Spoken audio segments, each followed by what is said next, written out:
Class 6 हम लोग पढ़ रहे हैं चैप्टर नंबर 2 जिसका नाम है लाइफ एंड लिविंग थिंग्स। आज का जो हमारा टॉपिक है वो है animal cell versus plant cell. Animal cell और प्लांट सेल में हमने पढ़ना है डिफरेंस। स्टूडेंट्स, हम लोगों ने अब तक लाइफ एंड लिविंग थिंग्स में जो कुछ पढ़ा है वो थे लाइफ प्रोसेसेस। लाइफ प्रोसेसेस में हमने वो तमाम प्रोसेसेस देखे जो कि किसी लिविंग ऑर्गेनिज्म के अंदर प्रेजेंट होते हैं। हर लिविंग ऑर्गेनिज्म की बॉडी या हर लिविंग ऑर्गेनिज्म की जो पहचान है उसके अंदर मौजूद कुछ करैक्टर्स या कुछ प्रोसेसेस की वजह से है जो हमने पढ़े थे, जिसमें हमने पढ़ा ग्रो, जिसमें हमने पढ़ा मूव, हमने पढ़ा reproduce, respiration, excretion, reproduction, respond, feed.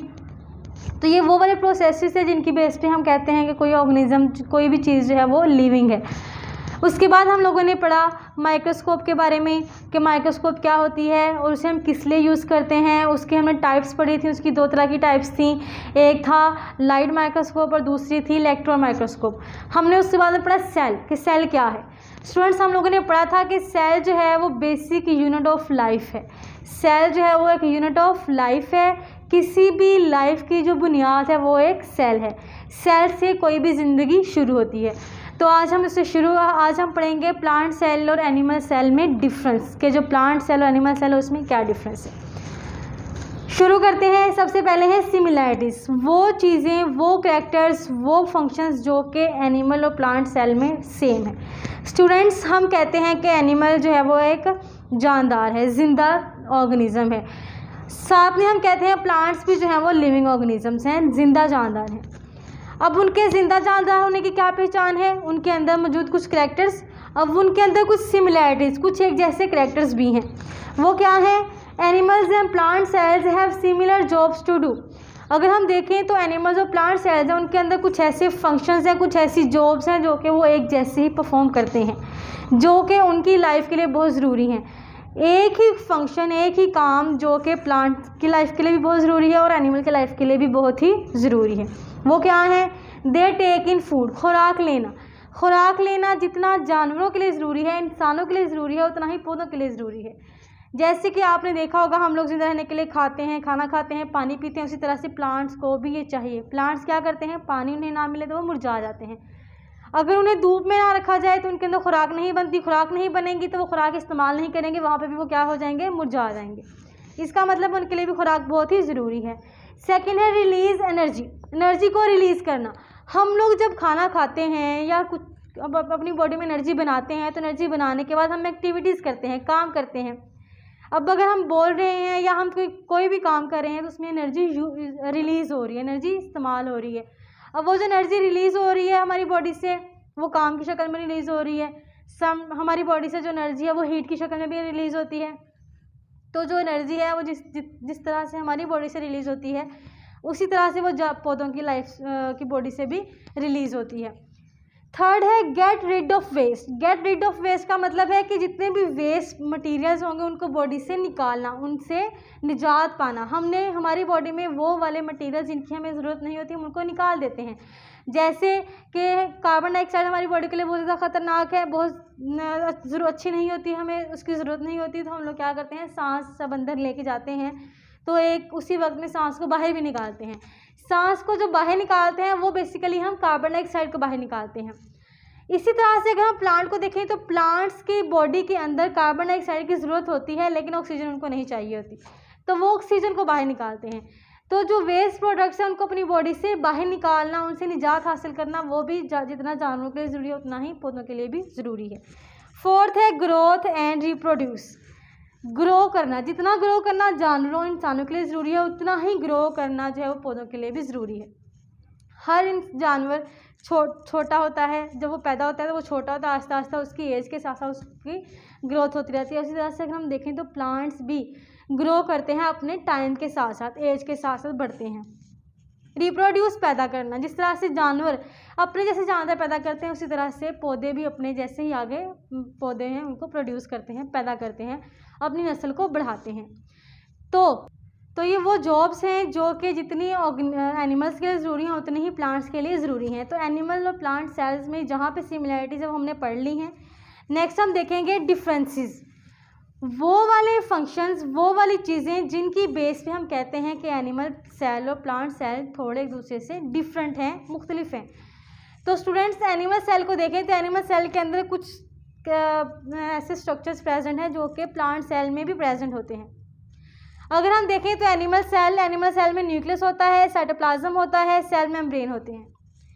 उसी तरह से अगर हम प्लांट सेल को देखें तो प्लांट सेल में सेल वॉल होती है, क्लोरोप्लास्ट होता है, वैक्यूल होता है।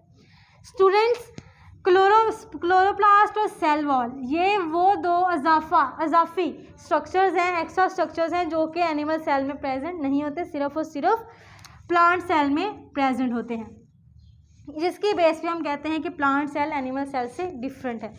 वैक्यूल जो है वो प्लांट सेल में भी होता है, एनिमल सेल में भी होता है, लेकिन हमेशा प्लांट सेल में वैक्यूल जो है वो लार्ज होता है, जबकि एनिमल सेल में वैक्यूल बहुत ही छोटा होता है। तो स्टूडेंट्स अगर हम मैंने इसकी डायग्राम बनाई है, आप देख सकते हैं ये एनिमल सेल है। एनिमल सेल में ये एनिमल सेल है जिसके बाहर की जो कवरिंग है उसे हम कहते हैं सेल मेम्ब्रेन। सेल मेम्ब्रेन के अंदर ये जो उसका फ्लोर है सारा का सारा, उसे हम कहते हैं साइटोप्लाज्म। अब इस फ्लोर के ऊपर, फ्लोर के अंदर एक स्ट्रक्चर है, छोटा सा स्ट्रक्चर जो कि है न्यूक्लियस, जो कि बिल्कुल सेंटर में प्रेजेंट होता है। ये एनिमल सेल का स्ट्रक्चर है, बेसिक स्ट्रक्चर है, जो कि हमने सिर्फ छोटे लेवल पे पढ़ना है कि जिसके जो मेन स्ट्रक्चर्स हैं सेल मेम्ब्रेन, न्यूक्लियस और साइटोप्लाज्म। अगर हम प्लांट सेल देखें तो प्लांट सेल जो है उसके अंदर भी ये स्ट्रक्चर प्रेजेंट है। ये प्लांट सेल है, हमने कहा कि प्लांट सेल के अंदर जो एक्स्ट्रा स्ट्रक्चर हैं जिसकी बेस पे हम कहते हैं कि वो एनिमल सेल से डिफरेंट है, वो है सेल वॉल, क्लोरोप्लास्ट और वैक्यूल। तो पहले हम उसी की बात कर लेते हैं।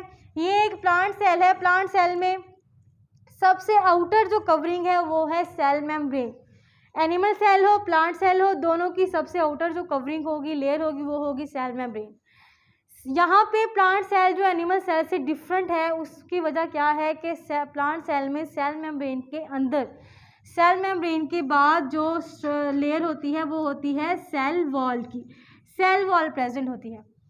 सेल वॉल के बाद साइटोप्लाज्म होता है। जिस तरह से एनिमल सेल के फ्लोर को हम साइटोप्लाज्म कहते हैं, उसी तरह से प्लांट सेल का जो फ्लोर होगा उसे हम क्या कहेंगे, साइटोप्लाज्म। साइटोप्लाज्म के अंदर लार्ज स्ट्रक्चर प्रेजेंट है जिसे हम कहेंगे वैक्यूल, लार्ज वैक्यूल। आप लोगों ने देखा था कि प्लांट सेल, एनिमल सेल के लार्ज में न्यूक्लियस प्रेजेंट था, जबकि यहाँ पे प्लांट सेल के बिल्कुल सेंटर में लार्ज वैक्यूल प्रेजेंट है। लार्ज वैक्यूल के बिल्कुल साइड पे न्यूक्लियस प्रेजेंट होता है, क्लोरोप्लास्ट प्रेजेंट है, और ये है प्लांट सेल का स्ट्रक्चर। प्लांट सेल के स्ट्रक्चर में जो एक्स्ट्रा स्ट्रक्चर्स हैं जो कि उसको एनिमल सेल से डिफरेंट करते हैं वो हैं सेल वॉल, क्लोरोप्लास्ट और वैक्यूल। इन्हीं के फंक्शंस की वजह से जो प्लांट सेल है, प्लांट की जो एक्टिविटीज़ हैं वो एनिमल बॉडी या एनिमल सेल से डिफरेंट होती हैं।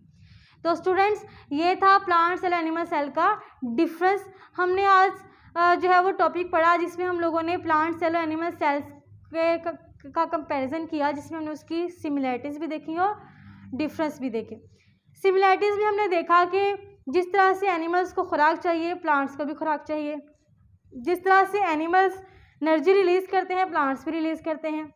जिस तरह एनिमल्स जो है ग्रो करते हैं, रिप्रोड्यूस करते हैं, उस तरह से प्लांट्स भी ग्रो और रिप्रोड्यूस करते हैं। डिफरेंसेस में हमने उसका स्ट्रक्चर देखा। एनिमल सेल के पास न्यूक्लियस, साइटोप्लाज्म और सेल मेम्ब्रेन है। ये तीनों स्ट्रक्चर प्लांट सेल के पास भी होते हैं, लेकिन इनके अलावा कुछ ऐसे स्ट्रक्चर होते हैं जो कि प्लांट सेल के पास होते हैं लेकिन एनिमल सेल के पास नहीं होते। वो कौन कौन से होते हैं? सेल वॉल, क्लोरोप्लास्ट और वैक्यूल। डायग्राम्स मैंने बना दी हैं, आप लोगों ने इनको अच्छी तरह से यहाँ से कर लेना है। तो स्टूडेंट्स आप लोगों के लिए एक छोटा सा काम ये है कि आपने घर से ये काम जो है वो करके स्कूल के व्हाट्सएप ग्रुप पे सेंड करना है। वो काम ये है कि आपने बताना है कि एनिमल सेल में न्यूक्लियस, साइटोप्लाज्म और सेल मेम्ब्रेन का क्या काम होता है और प्लांट सेल में सेल वॉल, क्लोरोप्लास्ट और वैक्यूल का क्या काम होता है। इनका थोड़ा सा एक लाइन में आपने फंक्शन जो है वो लिख के तो स्कूल के व्हाट्सएप ग्रुप पे सेंड करना है। आपको इसके मार्क्स भी दिए जाएंगे। तो स्टूडेंट्स ये हमारा आज का काम था। अब हम लोग इसको फर्दर लेके चलेंगे नेक्स्ट लेक्चर में, जिसमें हम लोग डिटेल में एनिमल सेल और प्लांट सेल का डिफरेंस पढ़ेंगे। डिफरेंस ऐसे पढ़ेंगे कि हमने उनके जो स्ट्रक्चर्स में डिफरेंस देखा है हम उसकी डिटेल देखेंगे। तो स्टूडेंट्स यहाँ पे हमारा आज का लेक्चर कंप्लीट होता है। नेक्स्ट वीडियो में नेक्स्ट लेक्चर के साथ फिर मिलेंगे, तब तक के लिए अल्लाह हाफिज़।